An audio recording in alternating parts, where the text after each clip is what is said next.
Bien, yo nací en La Coruña en 9 de abril de 1948 y de una familia donde tanto mis padres como mis abuelos se dedicaban fundamentalmente a la agricultura. Eran labradores, pues desde muy niño pues ayudaba y veía cómo trabajaban en las labores típicas del campo gallego, ¿no? Con esa producción de subsistencia, un poco de todo, patatas, maíz, trigo. Por otra parte, mi familia paterna procedía de Valladolid, de tierra de campos, con una agricultura totalmente distinta, de secano, mayoritariamente orientada hacia los cereales. Desde los 8 años comenzamos a ir al Colegio de los Hermanos Maristas de La Coruña para preparar el ingreso, que se hacía entonces a los 10 años normalmente. En el Colegio de los Hermanos Maristas estuve hasta los 17 años. Y tengo que agradecer enormemente la labor que han realizado, puesto que tanto yo como mis compañeros tuvimos unos excelentes profesores que nos enseñaron bien la parte científica, pero también la parte humanística, y que al mismo tiempo pues, nos abrieron los ojos hacia la lectura, fundamentalmente. Bien, a mí me gustaban las ciencias naturales, era la materia que más me gustaba, sobre todo la geología y la mineralogía, pero también me gustaba mucho pues, la flora, la fauna, incluso pues, las cuestiones de tipo biológico más elementales. Pero al mismo tiempo que me gustaban las ciencias naturales, y mi otra gran pasión, que fue siempre la química, pues también me gustaba muchísimo la filosofía, la historia de la filosofía, la historia del arte, la lógica, en fin, todas estas cuestiones en que en cierto modo siempre se parece que están separadas las ciencias de las humanidades. Y en nuestro caso, como ya decía, pues tuve esa suerte de poder conciliar ambos aspectos dentro del colegio. Ya en la carrera estudié químicas en Santiago. En química prácticamente la formación también estoy muy satisfecho de cómo ha sido, con profesores excelentes de química física y de ingeniería química y química orgánica, sobre todo, y especialmente en la química inorgánica fue también donde descubrí uno de mis aspectos más importantes. Descubrí el sistema periódico de los elementos, que creo que es una de las obras cumbres del pensamiento humano, y efectivamente lo que más me gustaba era saber dónde se ponen los elementos, por qué se ponen, por qué están en esta roca y no en aquella, o por qué forman parte de estos minerales, cómo se pueden extraer de esos minerales, es decir, todo el concepto geoquímico que ha sido pues, la base de mi carrera profesional. En el último año de mi carrera de química, pues ya intenté buscar un profesor para poder continuar mis estudios universitarios. Tenía la intención de convertirme en profesor universitario y me hablaron de un joven profesor, que era el profesor Francisco Guitián Ojea, que trabajaba en el Consejo Superior de Investigaciones Científicas y también en la Facultad de Farmacia. De tal manera que hablé con él y efectivamente me admitió dentro de su grupo de trabajo. El profesor Guitián Ojea nos inició en la labor de la ciencia de suelo. Mi primer trabajo fue en el Consejo Superior de Investigaciones Científicas con un estudio sobre el lavado de nitrógeno en los suelos de Galicia. Bien, el profesor Guitián Ojea, a partir de mi primer trabajo, pues quizá pensando en mi formación y en mis gustos, mis aficiones, dijo que yo tendría que ser la primera tesis de génesis de suelos de Galicia. Le pareció que quizá por mi formación más heterogénea, más mezcla de química, mineralogía y de biología, que podía afrontar pues, el estudio de la génesis de un tipo determinado de suelos. Concretamente me propuso el tema de la tesis de suelos con horizontes de fragipán, es decir, un suelo que tiene una textura y una estructura especial que es frágil y compacta. Frágil en el sentido de que tan pronto como toca el agua el agregado revienta, y compacta cuando está seca y dura. Bien, los suelos de fragipán en Galicia aparecían fundamentalmente en las depresiones terciarias, en los bordes de las depresiones terciarias. Pues ya me había iniciado en la docencia en el año 1971, la docencia de geología, precisamente como la primera materia. A partir de ahí ya comencé mi carrera docente en sentido más amplio, impartiendo también otras materias como didáctica de las ciencias naturales, edafología, y ya mucho más tarde pues materias como génesis de suelos, recursos edáficos, evaluación de impactos ambientales, contaminación y recuperación de suelos o edafología aplicada, que es la última materia con la que este año me retiro. Bien, durante la tesis, al estudiar los procesos genéticos, nos basamos fundamentalmente en el desarrollo de algunas técnicas especiales de caracterización de los suelos, en particular los estudios de mineralogía de arcillas, de la fracción arcilla, porque es la fracción que se neoforma dentro de los suelos, por tanto la que indica la parte más evolucionada de un sistema edáfico. Junto con ello también nos interesamos con la distribución de los suelos en el espacio. Empezamos a ver cuestiones de dónde estaban los suelos, sobre qué, cómo eran los factores de formación que influían en su aparición y también en la cartografía de ese tipo de suelo. Con lo cual, pues trabajamos ya sobre suelos de Galicia, orientados fundamentalmente a conocer las relaciones que hay entre la roca y el tipo de suelo y su evolución futura. Vimos la alteración de prácticamente todas las rocas de Galicia, pero sobre todo las rocas básicas y de los granitos, esquistos, pizarras, es decir, de las rocas más importantes. Y lo que más nos sorprendió fue la aparición de un mineral, concretamente la gipsita, hidróxido de aluminio, del que siempre se decía que era un mineral típico de los suelos tropicales, de los suelos más avanzados.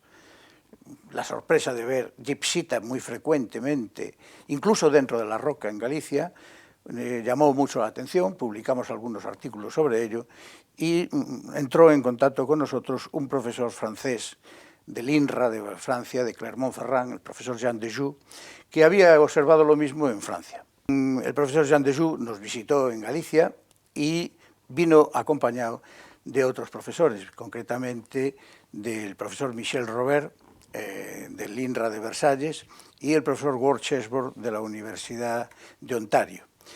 Y pocos meses más tarde, atraído quizá por las conversaciones que había tenido con ellos, pues apareció el profesor Georges Pedrot, quizá la mayor autoridad de suelos en Francia, que ha sido secretario perpetuo de la Academia de Agricultura y de Ciencias. Bien, el profesor Georges Pedrot se interesó mucho por nuestros trabajos porque habíamos encontrado no solamente la alteración de gipsita, sino también que dentro de las rocas básicas se formaban como dos series de suelos diferenciados claramente en el tiempo. Si el material de partida era joven, se formaban suelos con propiedades sándicas. Por el contrario, cuando el material de partida estaba profundamente alterado y en superficies muy estables, se formaban suelos de tipo ferrálico. Estos suelos policíclicos y esa secuencia de suelos que nos permite ir desde los más recientes, como los andosoles, hasta los más viejos, con periodos probablemente del orden de millones de años, de tipo ferralítico, le interesó mucho al profesor Pedrot y por eso vino a Galicia e incluso modificó su mapa sobre las alteraciones del mundo basadas en nuestras experiencias y considerando que Galicia tenía un proceso de alteración que él denominó como de tipo subtropical húmedo, pero que en realidad, desde un punto de vista mineralógico, estaría mejor definido como de fermonosialítico, es decir, formación de caolinita y goetita, similar a lo de los sistemas de tipo tropical. Pues mis trabajos se orientaron sobre todo a ese tipo de suelos, los suelos que hoy conocemos como suelos de carga variable, y en concreto estudiamos podsoles, andosoles, umbrisoles y ferralsoles. Comenzamos en el Macizo Central francés. Junto con el profesor Dejoux y el profesor Chesbrough estudiamos los suelos derivados de los basaltos y de las rocas básicas y volcánicas del Macizo Central francés, lo cual nos permitió comprender los andosoles. También habíamos estudiado ya en Galicia los podsoles, habíamos visto que efectivamente el podsol es un suelo del que estudiamos su génesis, del que estudiamos su evolución, pero que efectivamente estaba mal hecha toda la cartografía anterior, puesto que le representaba grandes manchas de podsoles en Galicia, cuando prácticamente estaban restringidas a pequeñas zonas puntuales de rocas hipercuarzosas. En eso el profesor Chesbord tuvo una idea y que fue financiada por la Comisión de Energía Atómica de Canadá. La Comisión de Energía Atómica de Canadá quería determinar un índice máximo de movilidad de los elementos radiactivos en la biosfera. Y tanto él como yo convinimos en que el suelo idóneo era el posol. Y por eso hicimos una secuencia, un estudio de 2 secuencias de suelos, para mi formación extraordinariamente importantes. Una secuencia de suelos la hicimos desde Galicia hasta el País Vasco, estudiando posoles de Galicia, Asturias y Cantabria. Y la segunda secuencia la hicimos desde las cataratas del Niágara hasta la bahía de Hudson, y viendo los posoles en ese transecto diríamos de sur a norte que hicimos, y que luego lo complementamos con otro transecto oeste-este de las montañas rocosas hasta Quebec. Bien, el trabajo junto con el profesor Chesbord fue extraordinariamente importante para mi futuro profesional, porque además del trabajo en sí por el que nos habían contratado, pudimos visitar las minas más importantes del estado de Ontario. En particular, visitamos la mina de Elliot Lake, de uranio, las minas de níquel y cobalto, cobre de Sudbury, las minas de asbestos serpentínicos de Timmins y la gran mina de pegmatitas de Bancroft. En concreto, esta formación fue básica para el futuro. Comenzamos a trabajar en Brasil, fundamentalmente haciendo un curso de máster en la Universidad de Jaboticabal, pero que muy pronto nos permitió colaborar con profesores de las universidades de Campinas, de Ribeirão Preto y sobre todo de Sao Paulo, en donde, estudiando pues, todos los suelos del entorno de Sao Paulo, suelos de tipo ferrasol, de nuevo. Estudiamos los suelos de rocas ultrabásicas, haciendo una secuencia climática desde Galicia, Portugal, España a Brasil. Estudiamos primero los suelos de la Capelada, luego los de Melide, más tarde los de Bragança, luego los de Sierra Bermeja en Málaga y finalmente en Fortaleza do Níquel y Morro do Níquel en Brasil. Con ello pues teníamos la misma roca en diferentes ambientes climáticos y con diferentes tiempos de evolución, y la caracterización de los suelos correspondientes, tanto en su proceso de cambio mineralógico y químico como en su génesis y posibilidades. A partir de ahí ya comenzamos una serie de líneas de investigación orientados a la comprensión de la aplicación de los principios fundamentales de la ciencia del suelo a resolver conflictos, a resolver problemas, y fundamentalmente los problemas de índole ambiental. Y nosotros pensamos que efectivamente aplicando los principios naturales se pueden resolver muchos de los problemas ambientales que tenemos en las sociedades modernas con mucha mayor fiabilidad y sobre todo con mayor respeto a lo que son los principios naturales.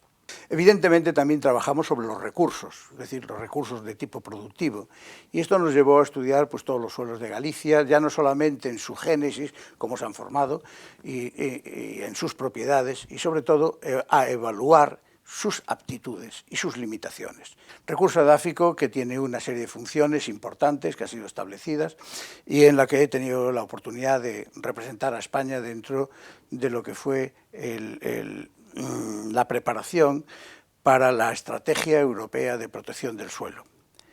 Ya entonces formaba parte como presidente de la Sociedad Española de Ciencia del Suelo y pudimos de alguna manera intervenir también en procesos como la Ley de Contaminación de Suelos del 2005 y algunos estudios derivados a la generación de directivas europeas de protección de suelo que no llegaron todavía de momento a plasmarse en documentos oficiales. El suelo es el gran protector de la naturaleza. El suelo es el único sistema geoquímico superficial que tiene capacidad de amortiguación de impactos. Puede resistir impactos de contaminantes ácidos, básicos, metales pesados. Por supuesto, cada tipo de suelo tiene una capacidad diferente, pero mientras que el agua o los organismos son muy sensibles, el suelo tiene una cierta capacidad tampón, que llamamos, o capacidad de resistencia frente a los impactos.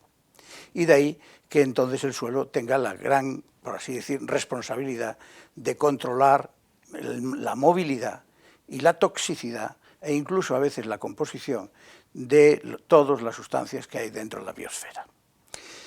Entendido esto, entendido este papel del suelo, nuestro trabajo se orientó fundamentalmente a cómo mejorarlo, cómo corregirlo y cómo hacer que las funciones del suelo, tanto las productivas como las ambientales, se optimizasen en gran medida en toda la superficie.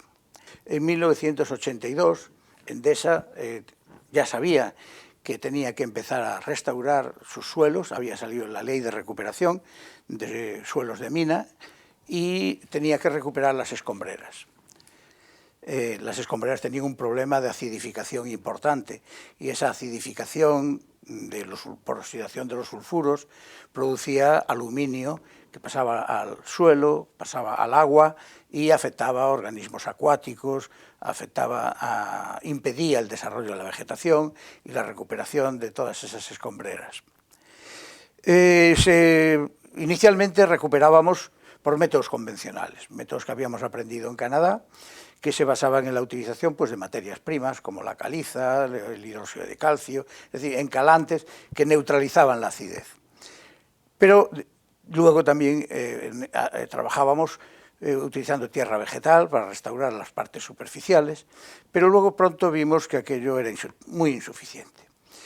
Fundamentalmente porque había poco recurso de tierra vegetal, no se había capaceado lo suficiente. En segundo lugar, porque la tierra vegetal capaceada, almacenada durante cierto tiempo, perdía propiedades, no cumplía después con las demandas necesarias. Y en tercer lugar, también porque no era una solución suficientemente buena, hasta que empezamos a aplicar otros residuos. Tuvimos que buscar nuevos sistemas tampón, sistemas que amortiguasen la acidez, y encontramos que se podía utilizar las propias cenizas de la combustión del carbón. Dentro de la mina de Aspontes se quemaba el carbón en la central térmica y se producían varios tipos de cenizas. Algunas no se podían utilizar porque tenían calificativo de tóxicas y peligrosas, pero otras eran inertes y se podían utilizar. Pero también Endesa nos encargó precisamente otros problemas que tenían, fundamentalmente el problema de las emisiones acidificantes. Estudiamos los efectos de las lluvias ácidas, los efectos sobre la biota y sobre el agua, y con ello también estudiamos lo que se llama el concepto de carga crítica de contaminantes acidificantes. La carga crítica de contaminantes acidificantes se puede definir como la máxima cantidad de ácido que un sistema puede soportar sin que le pase aparentemente nada.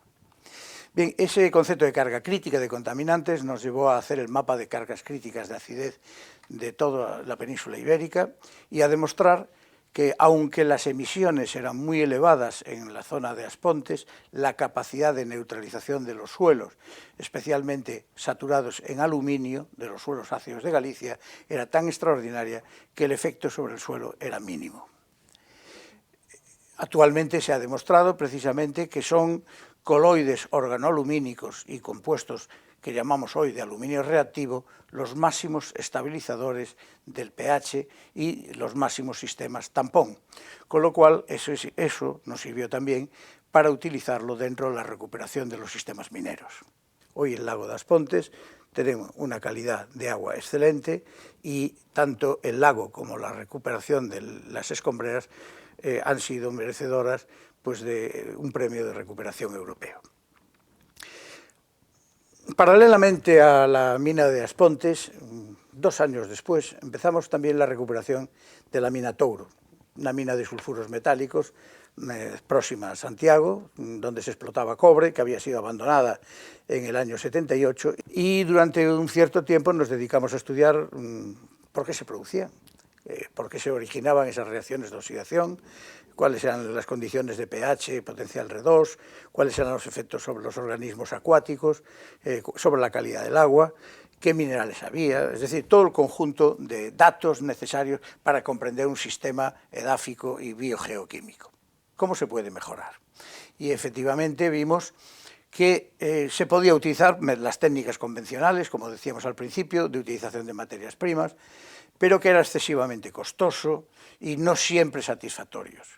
Pasamos a una etapa en la que empezamos a utilizar residuos, por una razón. Primero, porque yo, como había sido director general de Medio Ambiente en Galicia y me había tenido que encargar del problema de los residuos, había visto que muchos residuos iban a vertedero cuando todavía tenían cualidades útiles para muchas otras funciones. Residuos que iban a vertederos podrían ser encalantes, y si un residuo es encalante puede luchar contra la acidez. Luego estaría mucho mejor en una mina con ácidos, neutralizando, que metiéndolo en un vertedero donde su función era inútil y donde además producía gases de efecto invernadero. Y estudiamos también los tipos de suelos del mundo. ¿Qué suelos hay en el mundo y por qué tienen determinadas propiedades? Le dedicamos a ello casi 10 años. Hemos estudiado suelos desde todo el continente americano, desde el norte, la bahía de Hudson, hasta Tierra de Fuego, tanto en ambientes de tipo frío como en ambientes de tipo tropical húmedo o tropical seco. Básicamente son nuestros principales modelos, porque el suelo natural estudiado en el que se comprende por qué tiene determinadas propiedades, luego se puede utilizar como modelo de restauración. De los residuos y de esos modelos edáficos surgió una pregunta. ¿Qué hace la naturaleza cuando echa a la superficie de la biosfera, en la litosfera, echa material volcánico cargado en metales pesados, en arsénico, en selenio? Pues la biosfera lo que hace es siempre intentar poner un suelo. Sea el material que sea lo contaminante que sea, la biosfera va a pelear para poner un suelo en superficie, para poner un suelo en la interfaz entre la litosfera, la atmósfera, la hidrosfera y la biosfera, porque el suelo es el protector. ¿Tardará más tiempo o menos tiempo? Le costará más tiempo, pero la biosfera se empeña en poner un suelo. De ahí dijimos, si la biosfera y la naturaleza pone un suelo, ¿por qué nos empeñamos en curar a los suelos con materias primas o con residuos? ¿Por qué no curarlos con suelos? Y es de ahí donde hemos creado pues, el concepto, diríamos, más novedoso a nivel innovador que nuestro grupo ha generado en la ciencia del suelo, que es el concepto de tecnosol a la carta. Es decir, un suelo que se elabora con las propiedades adecuadas para resolver un problema, pero cada problema específico, porque cada lugar, por sus condiciones climáticas, por el uso que se pretende dar, por la naturaleza de esos organismos presentes, por los recursos disponibles, es diferente. Y hoy tenemos más de 160 formulaciones de tecnosoles diferentes que pueden ser aplicables y están siendo aplicados en muchas partes del mundo. Y combinando varios tipos de tecnosoles y mezclándolos con la idea del humedal natural, generamos otro concepto importante que es el concepto de humedal reactivo. Es decir, un humedal que simula los humedales hechos por la naturaleza, pero que reacciona más eficientemente en tiempo y en menos superficie. El humedal reactivo lleva varios tecnosoles, tipos de tecnosoles adecuados. Tecnosoles, humedales reactivos, biocarbones, biotecnosoles, micotecnosoles, son algunas de las derivaciones de todas estas líneas de trabajo, en donde hemos trabajado en la mina de uranio de Saelices, que la estamos restaurando en este momento en Salamanca. Estamos restaurando también la mina de Aznalcóllar en Sevilla, en donde precisamente ya habíamos hecho el plan de restauración cuando fue el accidente de Aznalcóllar. Lo habíamos hecho en los años 98, la profesora Rosa Calvo de Anta y yo, y el plan nuestro se había llevado a cabo por medio de EGMASA.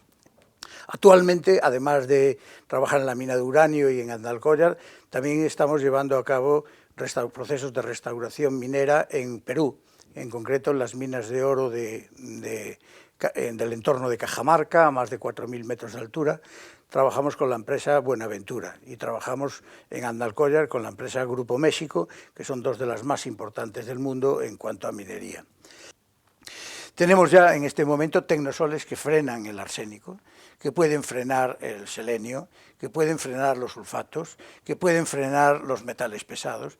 Es decir, que podemos actuar de manera preventiva, y exactamente igual que la medicina actual se orienta mucho más a prevenir la enfermedad y a evitarla en la medida de lo posible, o mitigarla, que a curarla, pues nosotros estamos haciendo lo mismo. Y concretamente ya, para finalizar las aplicaciones de tecnosoles, estamos aplicando los tecnosoles a las obras civiles. En concreto hemos aplicado tecnosoles en la recuperación del vertedero del túnel del Espiño, que ha sido sacado 9 kilómetros de material ampelítico cargado de arsénico y metales pesados, y que se oxidarían a la intemperie si no actuamos introduciendo capas de tecnosol entre las capas del material extraído que han impedido la oxidación. Actualmente, 2 años después de finalizar el túnel y 6 años después de iniciar la extracción, el pH sigue estando por encima de 7 y no hay ninguna movilización de ningún elemento de riesgo.